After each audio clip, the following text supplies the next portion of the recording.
Deixa eu ver se a gente está online. Só um minutinho. Bom, estamos online, então. Hoje é um dia muito especial para mim, como uma pequena empreendedora do Brasil, porque eu estou aqui com um profissional que sempre foi muito importante na minha carreira. A gente se encontrou por alguns momentos, né? E ele certamente também é um profissional extremamente importante para o mercado de marketing digital, não só do Brasil, quanto do mundo. Então, hoje a gente vai fazer uma sabatina com o Pedro Dias. O que é uma sabatina? É um bate-papo. Não vai ter slide, não vai ter aquela coisa chata do pessoal ditando regras. A gente vai conversar sobre essas últimas atualizações que a gente está tendo no Google. O Pedro vai dar a sua perspectiva ali um pouco mais voltada ao produto, né? Não apenas as estratégias. E façam as suas perguntas, a gente vai subindo aqui. Eu já tenho algumas perguntas para fazer para o Pedro que foram enviadas para a gente. Mas antes de começar, eu queria que o Pedro se apresentasse. Para quem não conhece ele ainda, né? Porque a gente está aí com a geração Z entrando no universo do marketing também para trabalhar. Então, quem não conhece Pedro Dias, acho que você pode fazer um resuminho ali, Pedro, de quem é você na noite do SEO. Vamos Vamos lá. lá? Eu sou do tempo. Primeiramente, muito obrigada. Muito obrigada por aceitar o meu convite. Vamos lá. Carol, obrigado por me convidar para o teu espaço aqui. É muito bom reconectar com o pessoal do Brasil, depois de eu ter estado no Brasil 9 anos, né? Então, mas vamos lá, recapitulando. Eu estou neste mundo de busca, search e SEO faz 18, 19 anos, daqui a pouco, 18 anos. E, ironicamente, comecei dentro do motor de busca e depois virei SEO. Trabalhei no Google durante 5 anos e meio. Fiz parte da equipe de combate ao spam, qualidade de pesquisa para a língua portuguesa. Então, entre 2006 e 2011, eu era o cara do botão vermelho que apertava para pegar punição no pessoal que fazia marosca, né, nos resultados.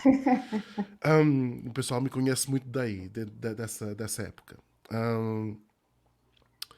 Depois, em 2011, eu saí do Google, abri a minha própria empresa em São Paulo, onde estive durante 9 anos. E em 2020 saí, vim embora do Brasil, vim para Londres, abri a minha empresa aqui, que chama Visibly, e atualmente estou operando no mercado internacional. Tenho clientes do Brasil ainda que vieram atrás de mim e estou prestando consultoria para eles. Tenho clientes de todo o lado do mundo, já fiz consultoria para o pessoal da Índia, da Austrália, dos Estados Unidos, por aí vai. Tenho clientes da Argentina, do Uruguai, por aí vai. Então, virei mais internacional e um pouco menos virado para marketing e um pouco mais voltado para produto, a parte de SEO técnico, a parte mais hardcore de lidar com engenheiros e de pessoal de produto mesmo. Uhum. Bom, como você sabe, uma sabatina não é para a gente conversar coisinhas amenas, é para chutar o balde, meter o pé na Opa! porta. Então é isso que a gente vai fazer, tá? Primeira pergunta, tenho várias perguntas, mas a gente vai. Qual que é a principal diferença, Pedro, que tu acha da maturidade do cliente brasileiro e do cliente internacional? Falando em maturidade de cliente, tá? Não em maturidade profissional. Tá. Maturidade do cliente. Assim, existe muito. O brasileiro faz muita coisa em cima do joelho, né? Sempre foi essa um pouco a minha frustração. De, de não entender um pouco do processo, do que envolve fazer a coisa direito, né? Sim. Que você precisa, para você ter o telhado e ter as coisas bonitas, você precisa de toda uma infraestrutura por detrás e de investir nisso. E o pessoal quer muito o resultado final, mas não quer ter o trabalho de fazer todo o processo de construção. E quando faz, depois deixa um pouco assim meio a vamos ver, né? Vamos fazendo e vai fazendo. E as coisas meio que acontecem assim, meio que ficam meio capengas, fica tudo parecendo meio, como vocês falam, com meio o remendo, né? É o jeitinho brasileiro, né? E então acho que é muito. Enquanto o pessoal mais internacional, o pessoal, não digo nem mais internacional, porque também tem outros países que são assim, não é só o Brasil, Uhum, tá?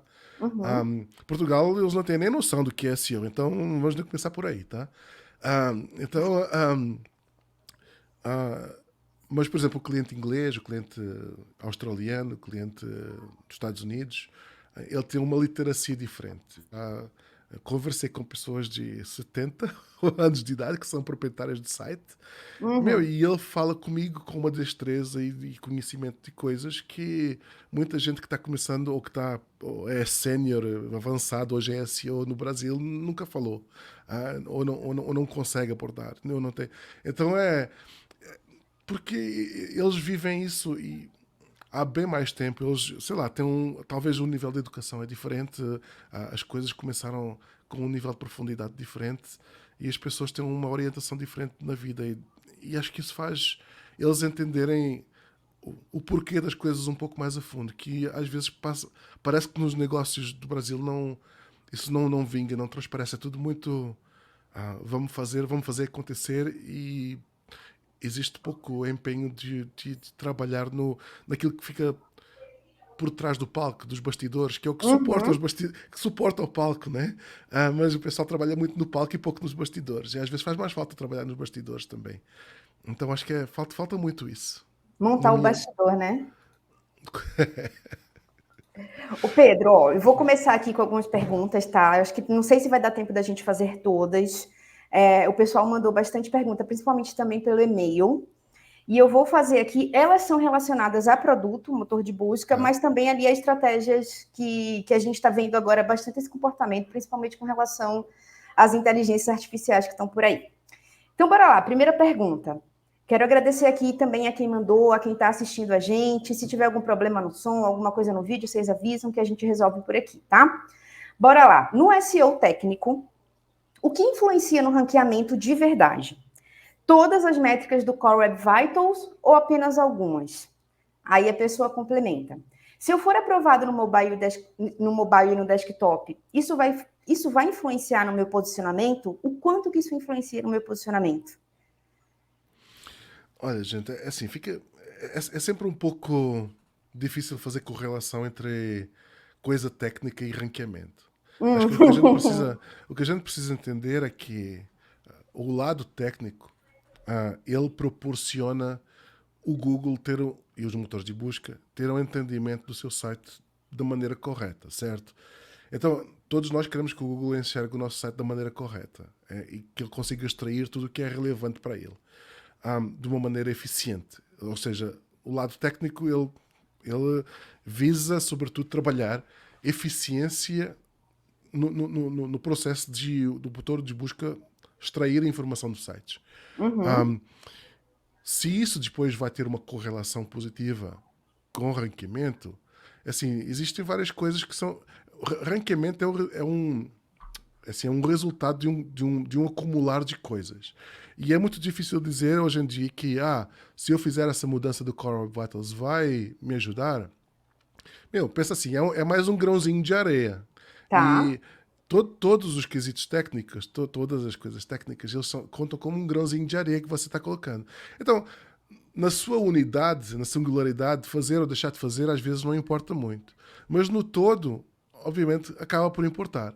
Então, o que você tem que entender é que o lado técnico ele precisa de estar coerente, consistente e funcionar.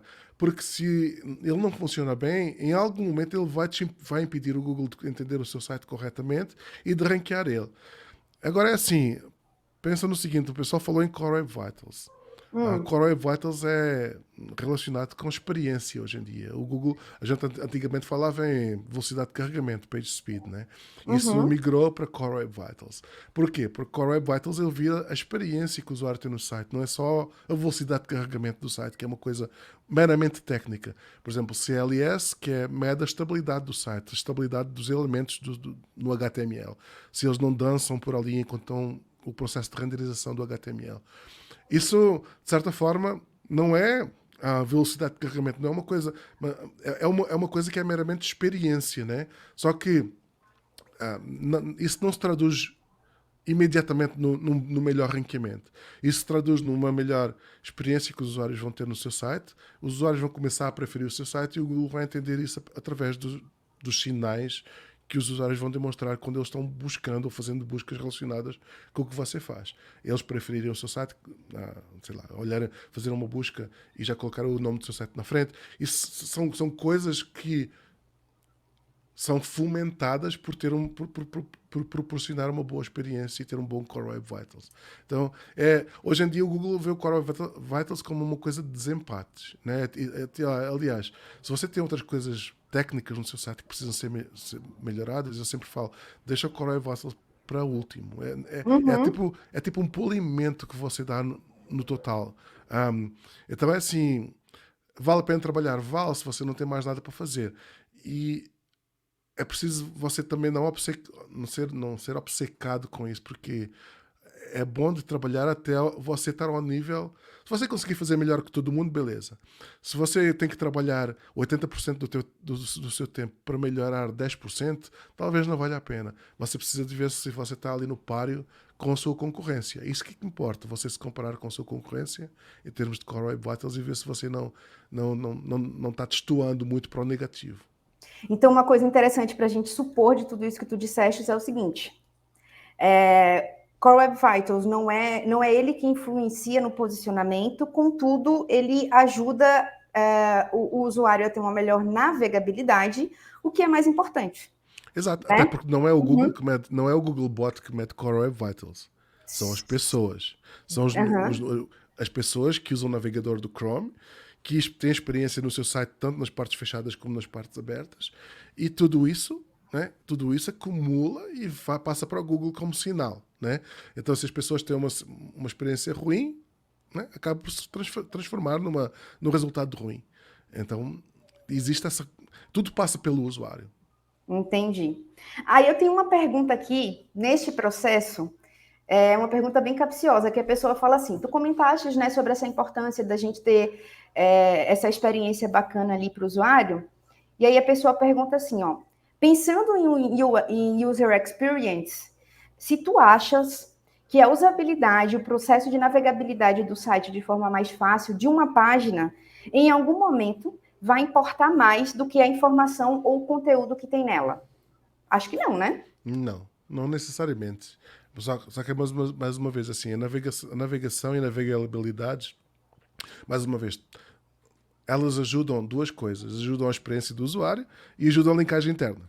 Uhum, Se não existe linkagem interna, você dificilmente vai conseguir posicionar bem páginas internas do site para termos mais competitivos.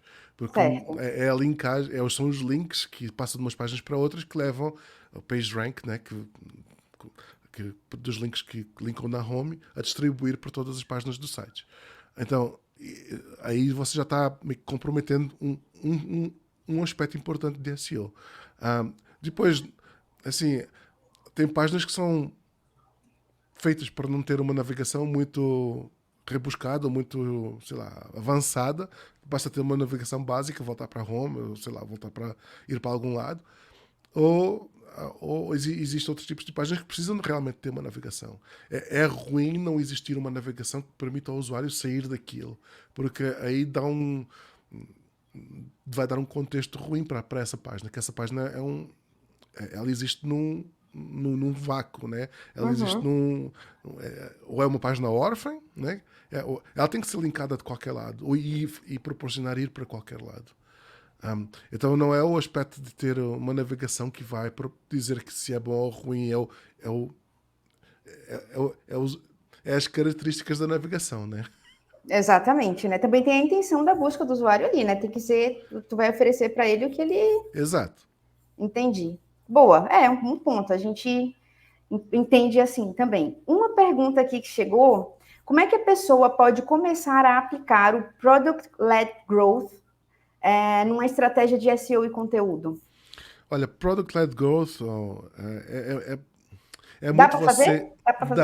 Dá, porque Product-Led Growth é você enxergar as características do produto, e quando eu digo produto, não é uma jarra ou um copo, não é um produto físico, né? É o produto que o seu negócio vende. E o produto pode ser algo tangível ou intangível.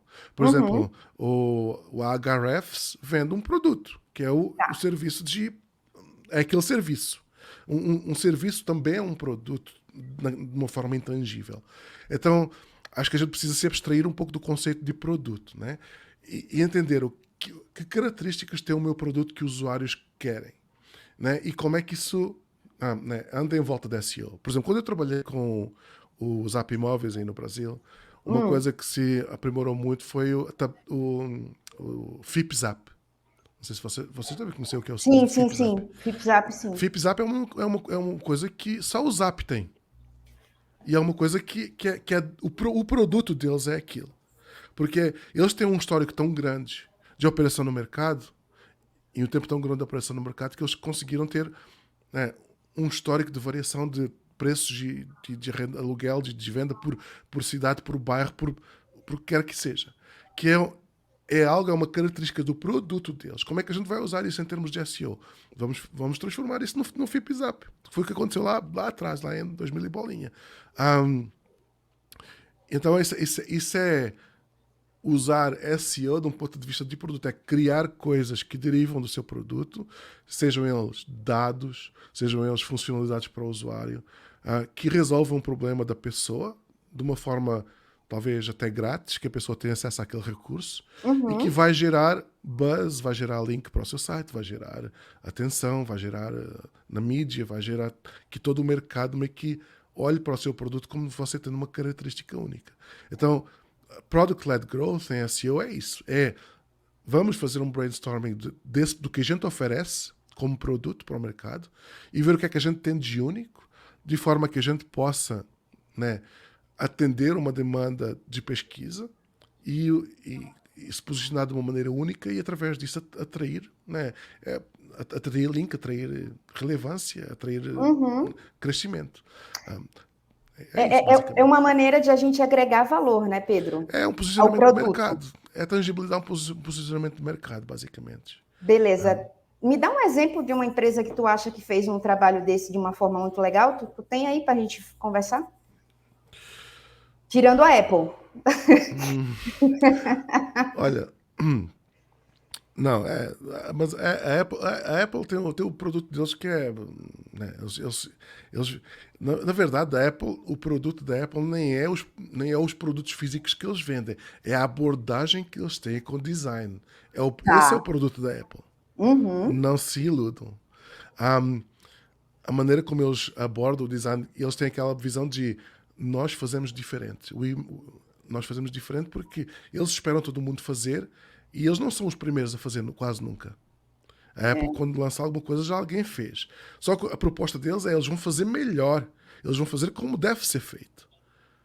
Então é isso que a gente vê com o smartphone, é isso que a gente está vendo com esse novo realidade virtual que eles lançaram agora, é isso que a gente Uhum. viu com tudo que eles lançaram até agora. Tem alguns flops, tem, mas já é parte do processo. Um, então, é assim, tem outras empresas que fizeram muito bom trabalho. Assim, é, quando você me põe no spot, é assim, sempre difícil encontrar um exemplo. Mas, por Hoje eu exemplo, disse que isso era uma sabatina. então vamos sabar. Vamos sabatinar. Um, por exemplo, teve uma empresa muito. Foi comprada até por uma empresa maior depois de viagens. Um, não sei se vocês chegaram a conhecer. A empresa durou uns 3 anos até ser comprada. Na verdade, eles eram um afiliado até. Era um site afiliado que vendia passagens aéreas. Uhum. E o que é que eles fizeram? Eles enxergaram que havia uma deficiência no mercado em frustração dos usuários em comprar passagem aérea no site da companhia aérea. Porque Certo. a companhia aérea é sempre muito burocrática, existe um monte de coisa. E eles nunca te dão muito clareza entre o voo que vai e o voo que vem, as horas, não sei o quê. O que é que eles fizeram? Eles fizeram uma espécie de uma timeline gráfica, onde eles mostravam os voos das várias companhias, de cima para baixo, e cada voo depois tinha a extensão da timeline variava de acordo com a duração do voo. Uhum. Se o voo era muito longo, tinha uma timeline maior. Se o voo era mais curto, tinha uma timeline menor. Se havia várias conexões, tinha vários gapzinhos na timeline. E o que acontecia? Você conseguia enxergar de uma maneira visual qual era o melhor voo. Em vez de estar ali a tentar fazer a matemática das horas e qual é que vai, quanto tempo eu vou ter que ter de conexão e não sei o que, você via tudo de uma maneira representada visualmente. Então eles produtificaram, né, o, a maneira deles de vender passagens aéreas como afiliados, porque eles não vendiam, eles não eram eles que providenciavam o serviço de passagem aérea, no fim era o airline, e eles produtificaram isso de uma maneira que eles conquistaram um grande away no mercado e acabaram por ser comprados por uma maior, que hoje em dia não sei, né, quem é que comprou eles mais. O nome deles era Hipmunk. Não Uhum. sei se ainda existe no mercado, se não. Não Boa. pesquisei. Mas esse foi um exemplo de sucesso. Entendi. É muito mais aquela questão mesmo de agregar valor, porque aí tu consegue aumentar até o preço do negócio, né? Por exemplo, Exato. O FIPZAP que tu deu o exemplo, durante muito tempo, eu acho que agora não mais, por causa do quinto andar, né? Uhum. Eita, a gente tá falando nome de marca aqui, ninguém me patrocina. Mas, mas o FIPZAP durante muito tempo foi um grandíssimo gerador de links e de escolher o Zap ali, porque ele tem conhecimento e expertise sobre a área mesmo, né? Então é Sim. isso. Muito bom. Muito bom. Outra perguntinha aqui. Essa a gente vai falar um pouco mais sobre motor de busca também, tá? E como eu acho que a grande parte das pessoas que estão te assistindo aqui são SEOs, a gente vai perguntar um pouquinho sobre também. A pessoa pergunta assim, ó, como aplicar os principais conceitos de SEO para além do Google e não considerando só os motores de busca, mas também inteligências artificiais generativas, redes sociais, como o TikTok, por exemplo, loja de aplicativo ou até mesmo no outbound. Como que a gente consegue juntar tudo isso para fazer algo que fique bacana? Olha, assim, pontualmente não existe muito que você possa fazer especificamente para esses meios, né? Tá. O que a gente precisa entender é que toda a informação ela deriva de uma origem, né? Para Uhum. o AI ter dados onde ele é treinado, ele precisa extrair dados de algum lado. Para o TikTok ter conteúdo, ele precisa de ter conteúdo também em algum lado. Neste caso, é os usuários que fazem, né? Mas, por exemplo, fala-se muito hoje de SEO para AI. Isso não existe, gente. Não entre por essas modas que isso não existe. Eita, O que bora. existe você ter conteúdo disponível em que depois o AI vai se usar o seu conteúdo e te referenciar como Uhum. origem desse conteúdo, né? Hopefully, um, quando gerar uma resposta. Tá. Hoje em dia a gente está tendo muito. Tem AIs que dão uma resposta e eles não te dão referências, mas está havendo cada vez mais pressão para que os AIs te deem uma referência daquilo que eles estão falando, até para evitar casos de que a gente fala de alucinação, né? Quando a gente tem Uhum. uma referência para entender onde é que o AI se baseou para dar aquela resposta, a gente consegue meio que fazer um debug do que é que aconteceu ali, certo ou errado. Um, então, assim, o que você precisa entender é que você precisa estar disponível e acessível. Isso envolve ter um site que é, de uma forma ou outra, está bem, está bem arquiteturado e ele Uhum. responde e ele é acessível aos motores de busca e aberto às AIs generativas que, de certa forma, usem algum tipo de crawler para entrar no seu site e extrair esse conteúdo. Porque a AI ela não usa o Ethereum para se treinar, ela usa dados. Os dados, ela compra os dados de alguém que já fez o trabalho de extração de dados, que é o crawl, ou elas Tá. fazem elas mesmas. Se elas fazem elas mesmas, elas precisam ter um crawl. Então a gente está assistindo, tem o ChatGPT e o GPT, tem o próprio crawler deles que eles usam para crawlear a web. E crawlear. Uhum. Então, mais uma vez, não existe fazer a SEO e dizer, agora você vai aprender que isso é aquilo. Agora vou falar 500 vezes para esta AI que, eu que sou autoridade em SEO, Pedro Dias é autoridade em SEO, Pedro Dias vou repetir 500 vezes para o AI isso para ele aprender. Não, gente, não é assim, não. É com base no que já existe publicado. Ele aprende em cima do que existe publicado. Então a gente precisa de fazer ela entender que realmente a gente é a autoridade naquilo que a gente quer que seja através do que a gente publica, às vezes do que a gente fala, do que a gente se torna referência. Não tem segredo. É back to basics. Uhum. Então é basicamente isso. E depois fazer com que isso tudo fale umas coisas com as outras é a gente entender atender a convenções, né? Não quebrar convenções de organização da informação. Por exemplo, você deu um exemplo de mídias sociais, né? De Sim, fazer com que as URLs que o social media partilha nos esforços de social media deles são as mesmas URLs que a gente tem disponível para indexar no Google, né? Que não existe uma necessidade de fazer landing page separada. Às vezes existe e é justificado, mas outras vezes não é. Outras vezes criou-se um hábito tão entrinchado nos departamentos de social e de mídia paga que o pessoal que o modus operandi deles é por padrão fazer uma landing page nova para aqui para ali, faz uma landing page, aí o SEO acorda e tem um monte de landing page para todo lado. Algumas estão abertas para indexação, outras às vezes não, e a gente precisa fazer ali um trabalho de entender agora o que é que vai deixar indexar, como é que vai matar essa página, vai redirecionar para onde. Se você fizer um trabalho né, de organizar e de acordar com essas equipes como é que as coisas vão acontecer, você faz um trabalho mais coerente e mais consistente, e isso vai te ajudar no SEO no futuro. bom, ótimo, ótimo ponto. E aí eu te faço uma questão agora, que é o seguinte: tu falaste das IA generativas aí, e a gente está falando. Não sei se tu está acompanhando o mercado brasileiro, mas eu acho que de 10 palavras que as pessoas falam aqui, os profissionais, 11 é sobre chat GPT, inteligência artificial e todas Sim. isso.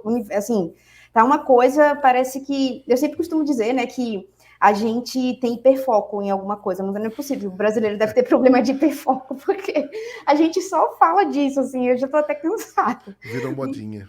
Nossa, assim, é que nem guest post, lembra? É tipo as paleta mexicana, também virou modinha. Nossa, pelo amor de Deus, o povo só fala disso agora. E aí, a galera tá fazendo uns testes aqui, tá soltando umas coisas, fazendo umas palestras. Eu tenho acompanhado para entender, né? Mas o que eu tô sentindo, assim, é que a gente começou a ser muito mais do mesmo nesses direcionamentos, né? Uhum. E aí, por exemplo, a gente tem um publisher aqui que chama Portal Insights. Esses caras, eles fizeram aí uma quantidade bem expressiva de conteúdo gerado por IA, e os caras estão crescendo. Fora que eles têm uma quantidade muito grande de AdSense nas páginas. E aí o Google diz, inclusive nessa última atualização aí, que site spam ali vai receber uma desatenção, né? Porque penalização ele só avisa pelo Search Console. E quando a gente faz algumas buscas ali, às vezes sem querer, por alguma coisa, nas primeiras posições de resultados orgânicos, por incrível que pareça, a gente ainda acha uns sites meio velhinho ali, meio furreca, né? Uhum. Posicionados na primeira posição ali. Seria essa, Pedro, a lacuna da Matrix no mundo do motor de busca? Porque, para ti, o que representa isso? Um site que faz conteúdo por IA e começa tipo, a bombar nas buscas ali, crescer rapidamente, mesmo com esses updates. Ou então o Google faz todo aquele guideline de 400 mil páginas com 500 mil regras e aí tu faz uma busca por alguma coisa e tu acha um site que parece que é do tempo da nossa avó. Como é que tu explicaria isso no processo de motor de busca mesmo? Tem coisas que estão acontecendo no mundo Google hoje em dia que o pessoal está reclamando um pouco, tá? Então, eu acho que, de certa forma, assim, já fiz várias críticas ao Google, até no Twitter e abertamente, que parece que eles esqueceram o que é spam.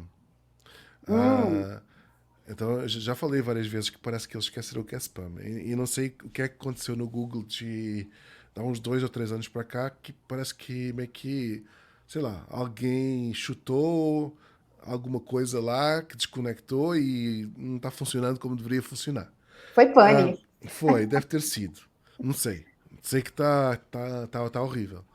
E eu acho que o Google, de certa forma, ele não estava preparado para essa enxurrada de conteúdo gerado de uma maneira que eles acharam que iam controlar e de cima que bateram com a cara na porta, né?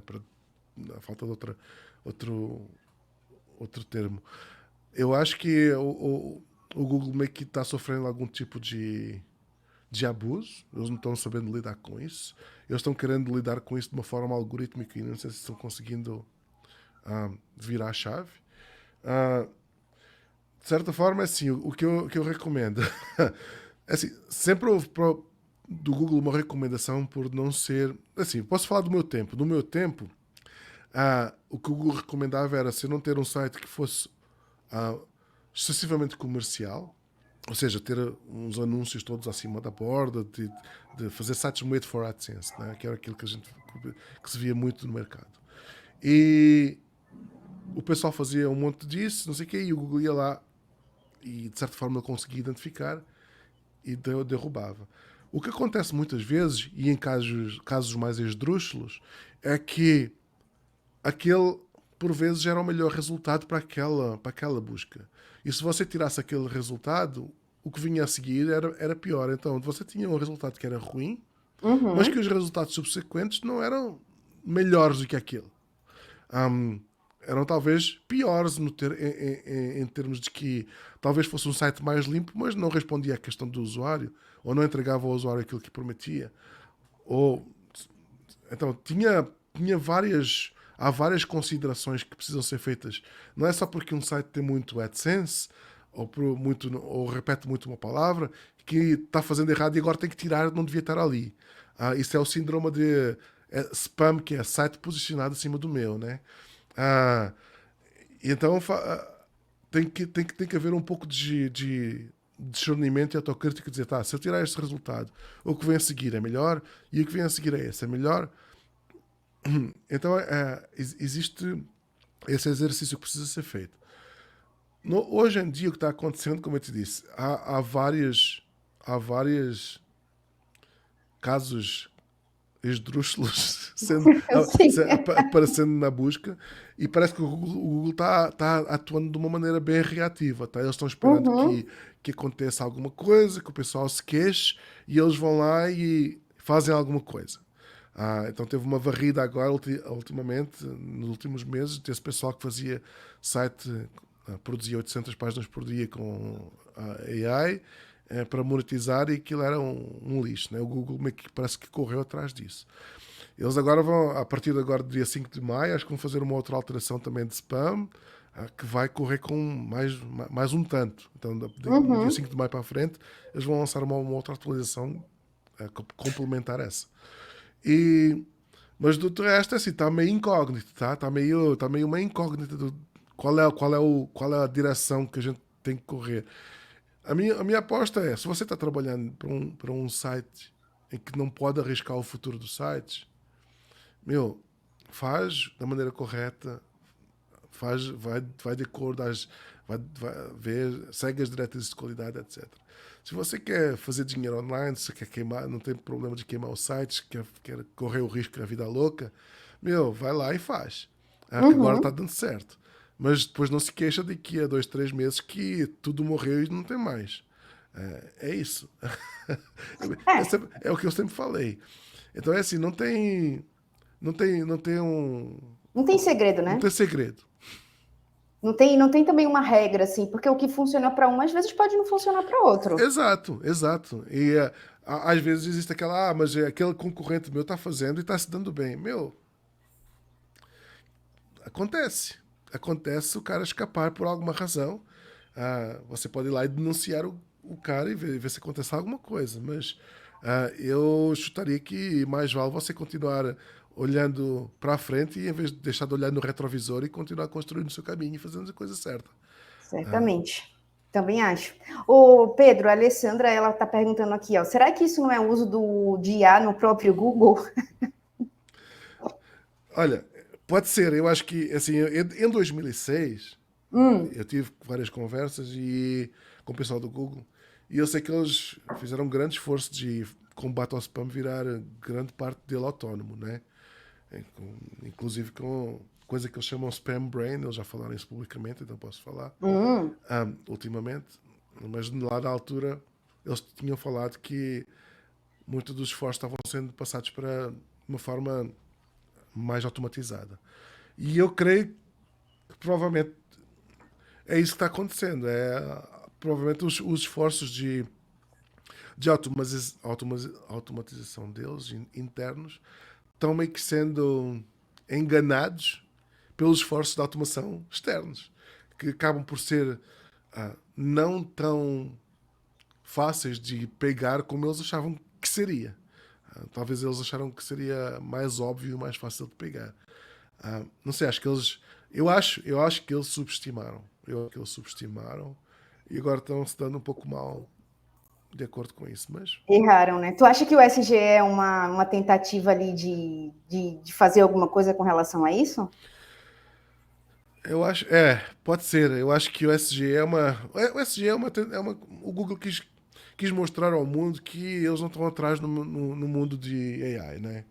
E eu Uhum. acho que o SG foi uma resposta às AIs do ChatGPT e do Bing ter incorporado o ChatGPT nos resultados do Bing. E o Google, para mostrar que não está atrás, eles quiseram também fazer. Só que Uhum. eles estão, pelo que eu pude testar e pelo que já testei tanto do SGI como do Gemini, que é o AI do Google, um, eles parece que eles estão com muito medo de. Eu não sei se eles não lançaram algo melhor porque eles estão com medo e têm um monte de restrições, embutiram um monte de restrições nessas AIs que ficam incapacitadas ou ficam limitadas ao tipo de resposta que pode dar, e isso gera um monte de respostas que são às vezes frustrantes e às vezes incompletas e outras vezes completamente erradas. Ah, e acho que como eles têm um pouco mais a perder por ser uma empresa tão grande e ter uma exposição bem maior do que uma Microsoft, falando de Bing, né? Ou um ChatGPT, eles precisam ser um pouco mais conservadores nos avanços que eles fazem. E acho que Uhum. isso leva eles a acabarem por apresentar ao mundo uma coisa que a gente colocou um monte de expectativa em cima, que ia ser extraordinário, e no fundo todo mundo ficou meio frustrado, que é só isso. Ficou meio. Eu fiquei frustrado com o que eles lançaram. E acho que grande parte do mercado também, porque esperávamos mais.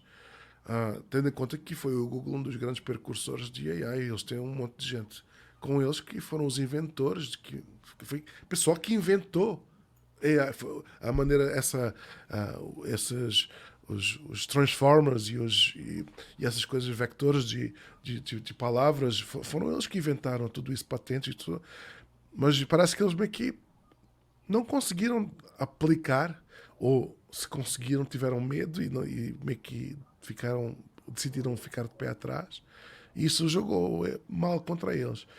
E o SG, que é o Search Generative Experience, que eles têm hoje em dia, que só funciona nos Estados Unidos, Pois é, um, né? fica muito aquém e dá muitos resultados, às vezes um pouco. Está melhorando, mas acho que ainda não. É uma espécie de rich snippets ou instant snippets on steroids. É tipo isso. É o que vai substituir o feature snippet, que o É, feature snippet uma vez substituiu a posição zero e por aí vai, né? exatamente. Careca, o gigante caiu então, hein? Nossa. Ou se não caiu, tá prestes a cair, porque está enfraquecendo meio a visão que as pessoas têm deles. Ah, então, de certa forma, é assim. ah, eu não acho, eu não acho que. Não vamos matar SEO outra vez, né? Uhum, SEO não. morre. Então é assim, porque vamos entender uma coisa.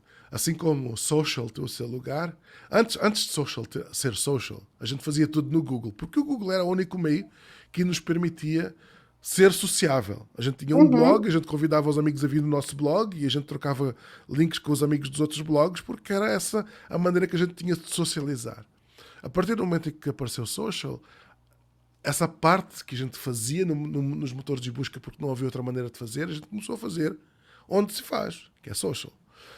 E o mesmo vai acontecer para essa parte de AI. AI tem o seu lugar uhum, no nosso mundo.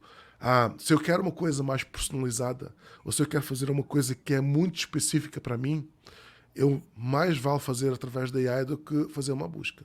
Ah, mas, por exemplo, se eu quero planejar uma viagem, eu vou fazer através da AI? Acho que não. Se você quer, sei lá, pegar algumas melhores receitas e fazer algo Para uma festa, você vai confiar em AI para te dar a receita? Não sei. Ah, vai que ela alucina para aí e bota, sei lá, rabanete em vez de batata. E, Sim. sei lá. Então, assim, a gente não pode deixar. Quando eu quero fazer um trabalho para a universidade ou para a escola e tenho que fazer um fact-checking, você vai deixar a AI fazer ou vai ser você fazer a busca e você fazer esse trabalho? Então, acho que a AI tem o lugar dela e tem o lugar que ela comeu um pouquinho da busca, assim como o social comeu um pouquinho da busca. Mas a busca não vai morrer. A busca tem Cada um vai tem ficar no seu quadradinho, né? exatamente. Não é que X vai matar Y. Não. Ah, então é assim, o que a gente está assistindo agora a gente está migrando os nossos hábitos que antes a gente só tinha como fazer no motor de busca, a gente agora está migrando para a AI. Assim como antigamente muitas das compras que eu fazia, eu começava tudo no Google. Hoje, grande parte das compras eu começo já dentro da Amazon. Eu vou na Amazon direto e pesquiso na Amazon, porque eu já sei que eu não quero ter dor de cabeça em encontrar uma loja pequena, uma coisa qualquer. E eu já vou na Amazon, porque isto vai chegar no dia seguinte. Se eu tiver problema, eu devolvo sem problema. E, e já começo na Amazon. Então, mais uma vez, comeu mais um pouquinho da busca também. Experiência do usuário, né? Exato. Então, assim, a gente precisa entender que assim, tudo tem o seu lugar. Uhum. A busca é uma coisa que é muito ampla e é muito ambígua. Ser um motor de busca é o mais ambíguo que você pode ser. Porque você é tudo. Você é a informação inteira do mundo inteiro. E a gente precisa entender isso. À medida que as coisas vão aparecendo novas coisas e vão caindo no lugar, a gente vai migrando para esse serviço e a busca vai ficando um pouquinho mais estreitinha. Mas ela não vai desaparecer. Ah, Essa é a que minha. bom. Que bom, né? E a gente ainda continua tendo emprego, né? O Luiz Paulo está falando que aqui no Brasil ele vai direto no Mercado Livre. Eu confesso que eu Opa, também. obrigado. Menino, olha, Mas chega no vai, outro vai pela dia. busca orgânica, tá? Que é para eu obter alguns créditos aí. Ah, boa. Ah, então eu faço sempre isso, mas é porque, né, tipo, quando não, eu vou pro shopping. Ótimo, que bom, mas Mercado Livre, pelo amor de Deus. Eu acho que a Amazon não pega no Brasil, porque o Mercado Livre, tudinho, o resto nadinha. A gente é gado das Que bom. marcas mesmo, né? Pedro, a gente está se encaminhando aqui para o fim, né? Para ser uma coisa ali mais rápida, dinâmica. Já estamos aqui há quase 50 minutos, o pessoal ficou. Então, obrigada, gente, aí por ter ficado. Acho que a conversa o pessoal gostou bastante, foi boa, né? Agora tem uma pergunta aqui um pouco mais técnica, que é o seguinte: ele diz assim, ó, mesmo com o aprimoramento dos algoritmos do Google, você ainda acredita que existem diferenças muito grandes pensando em performance do site entre blog em subdomínio diretório? É aquela, olha só, tu tá vendo isso, né? Ixi, essa, E essa, é se de, sim, essa é de 1996. essa aí é. Ah, E se gente, existe, mas tu sabes que isso aqui ainda é uma discussão essa é. muito eloquente, porque e a galera realmente fala sobre isso, né? Então, qual que é a diferença? E aí a pessoa faz assim, ó, e se existe? Quais são as dicas para acelerar o crescimento de um blog em um subdomínio, por exemplo? Vamos lá, gente. Blog, assim, o uso de subdomínio ou diretório, ele apenas se prende por uma questão de conveniência e conexão de conteúdo. Por exemplo, se você tem uma loja, né? Uma Amazon, vai. Você tem a Hum, Amazon. Ah, você quer. Por que que você quer criar um blog? Primeiro, essa é a razão que você tem que responder. Por que que você quer criar um blog? tá. Razão é a principal. É para criar conteúdo? Porque esse conteúdo não pode ser criado em outras páginas internas? Não Uhum. pode ser incluído nas categorias? Ele não pode ser feito de outra maneira? Beleza, se é para criar conteúdo, que tipo de conteúdo é para criar? É para criar conteúdo de vendas aos produtos que estão na Amazon? É para criar porque a Amazon quer comunicar notícias da empresa para o mercado? É porque a Amazon quer ter um blog onde eles fazem research, porque eles fazem pesquisas, desenvolvem materiais técnicos, desenvolvem tecnologias e querem blogar sobre isso para o mercado? Qual é a razão? Qual é o conteúdo? Se o conteúdo é muito conectado com vendas e com o propósito do site, vale mais a pena trazer mais para dentro do site possível. O Tá. ideal seria fazer que esse conteúdo fosse integrado nas páginas dos sites. Se isso não é possível porque existe um empecilho em termos de tecnologia que isso não pode, não dá para a gente mudar as páginas de categorias e o que página, coloca dentro de uma pasta e faz conectar no site o mais nativamente possível. Tem que ser meio que parecer que faz parte do site. Aí faz mais sentido você trazer dentro de uma pasta, porque é de maneira como conecta melhor nos sites já existentes. Se o conteúdo começa a ser relativamente distanciado do conteúdo do site, porque é um conteúdo mais técnico, ou porque é um conteúdo que não é tanto de vendas, mas é mais, sei lá, a gente precisa pensar nas razões, né? Talvez faça mais sentido afastar ele um pouco mais do site, segmentar ele um pouco mais. Uhum. Então, talvez faça sentido colocar dentro de um subdomínio, porque ele não tem imediatamente a ver com o conteúdo do site. Aí eu estou meio que isolando esse conteúdo para ele subsistir por ele próprio. Que ele não Entendi. precisa de assistência e de outro conteúdo para subsistir. Então não é uma questão de o que é melhor. Subdomínio ou subdomínio.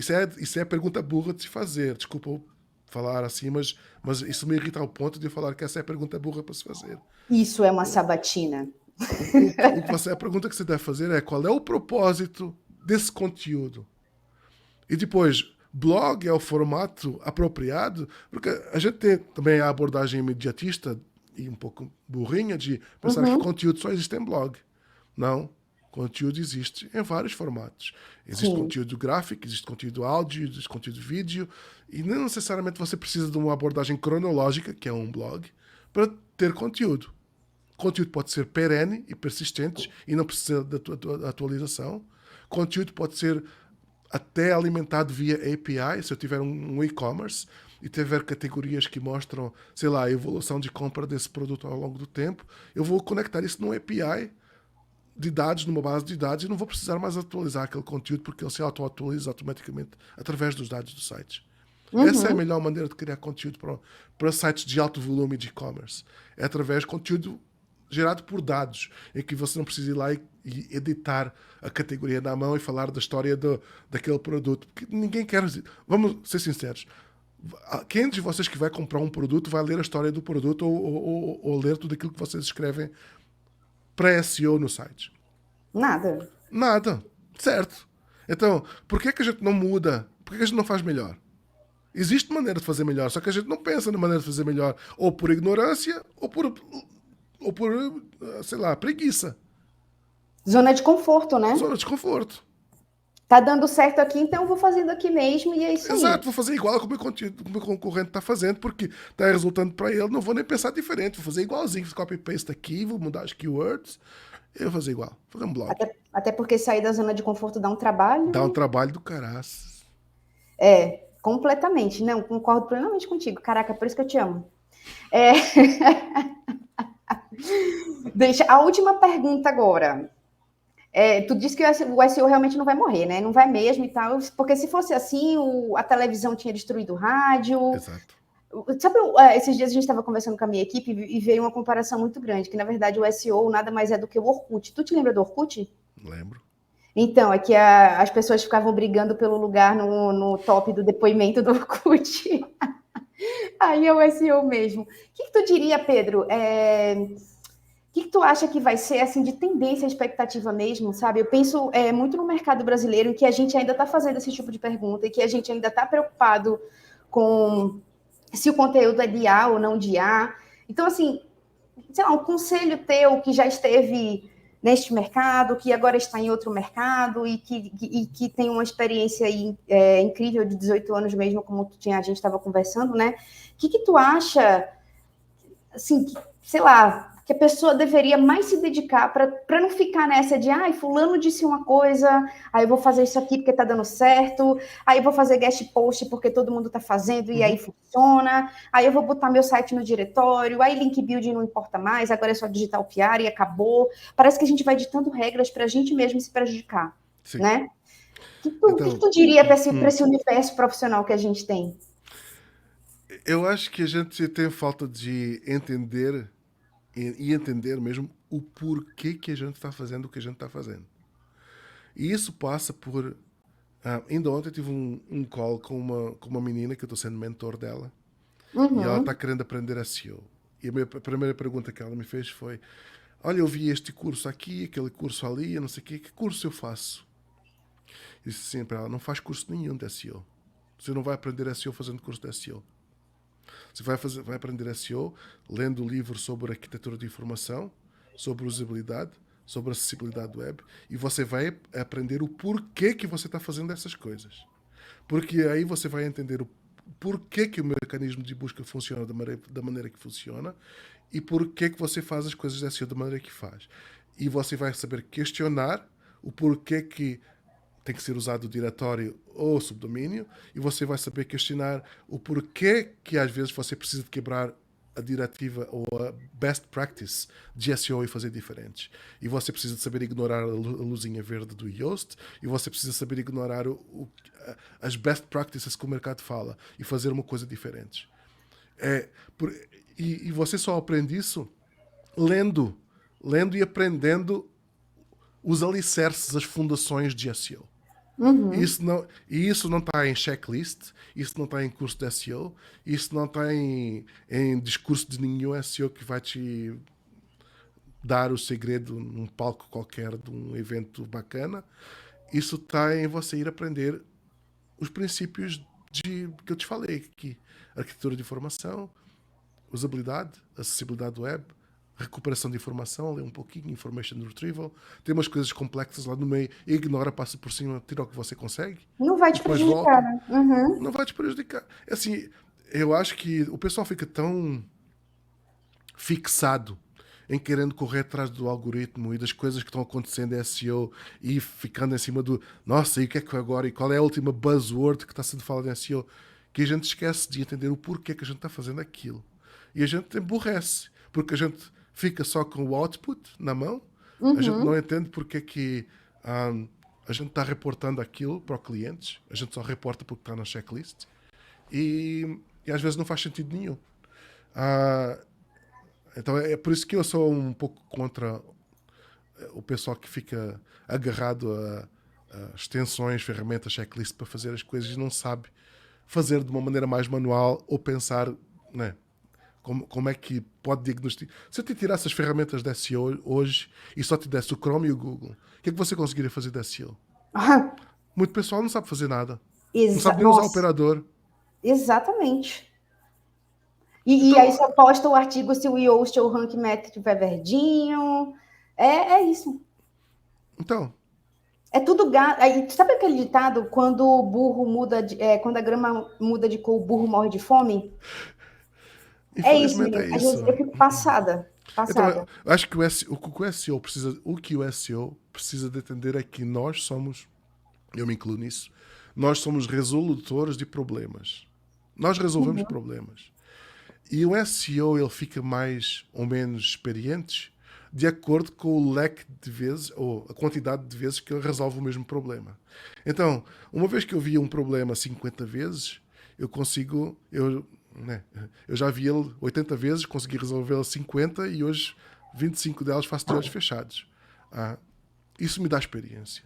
E hoje eu entendo que eu posso ignorar aquele problema, que soluções eu posso jogar para aquele problema que não são convencionais em SEO, mas que vão resolver. Uhum. Né? E, e eu não preciso de seguir o rebanho e de o que todo mundo faz. Eu preciso de ser autocrítico e entender o porquê que aquilo acontece, quem que eu preciso de. Qual é o problema que eu preciso resolver e como é que eu vou resolver. É basicamente isso. Somos resolutores de problemas e a gente precisa se aprofundar em quase todas as áreas de produtos, áreas de user experience, áreas de design, áreas de um, servidor, né? CDN, Edge, sei lá, todas essas tecnologias mais nerds. Se você se quiser aprofundar, ótimo. Se não quiser, também não precisa. Mas depende de onde você quer ir, né? Hoje em dia tem gente muito se especializando mais para cá, mais para lá, porque tem muita complexidade e quanto maior é a empresa, maior é a profundidade que você precisa resolver os problemas, mais conhecimento você tem que ser aprofundado em certas áreas, então você precisa se especializar. Uhum. Então é isso. Assim, e você precisa, acima de tudo, entender o porquê. Não é dizer, porque o Google fala, ou porque. Se você conseguir convencer o engenheiro a mudar a maneira de trabalhar, usando os próprios princípios dele, você já ganhou. Usando. Argumentar com o pessoal de UX, de usabilidade, nos próprios termos deles, é aí que você ganha e é aí que você avança. Não é dizer, porque o Google recomenda ou porque a SEO é o best practice, é assim. Isso é a maneira mais burrinha de abordar o problema. Você não sabe muito bem porque que você está dando a recomendação. Você está apenas repetindo o que o seu escutou. Ou lendo. Caraca, gente, olha, é muito bom conversar com pessoas assim, sem demagogias, porque eu acho que a gente abre um leque muito grande de pensamento. Bom, pelo menos para mim funciona assim, né? E aí a gente começa a questionar algumas coisas também, né? Isso é incrível mesmo. Pedro, eu quero te agradecer muito. Assim, para mim foi um momento muito rico. Eu vou colocar isso nas redes sociais depois para o pessoal também curtir ali, né? Não vou colocar no post blog, pode deixar. Mas eu quero muito agradecer a você pela sua disponibilidade, por compartilhar com a gente esse conhecimento, que é muito rico e muito amplo, né? E a gente precisa de pessoas assim, pessoas que são disruptivas mesmo. Eu gosto, me faz bem estar perto dessas pessoas. E agradeço demais para você, para o pessoal que ficou aqui até o fim. E é isso, gente. Depois, quem quiser seguir o Pedro Dias lá no LinkedIn, ele é um cara que responde, que ajuda ali, que sempre está pertinho também. Então, muito obrigada, Pedro. De nada, obrigado pelo convite. Sempre às ordens. Eu gosto sempre de falar com o pessoal do Brasil, então sempre que o pessoal me convida para bater um papo, normalmente eu aceito. E depois eu ganho um link para o meu site. Não, pode deixar. A link, né? Link. E a gente nem falou de link aqui, né? Que aí a gente briga. Mas Mas tá então tá vendo? bom. Eu te entreguei valor e agora eu recebo o pagamento do meu valor. Eu te entreguei. Certamente. E não precisei nem de gastar dinheiro. Não, tá vendo? Não, peraí, mas tu me cobrou 500 mil. É zoeira, tá ligado? Obrigada, gente. Beijo, Pedro. Tchau, tchau. Beijo, tchau. Peraí.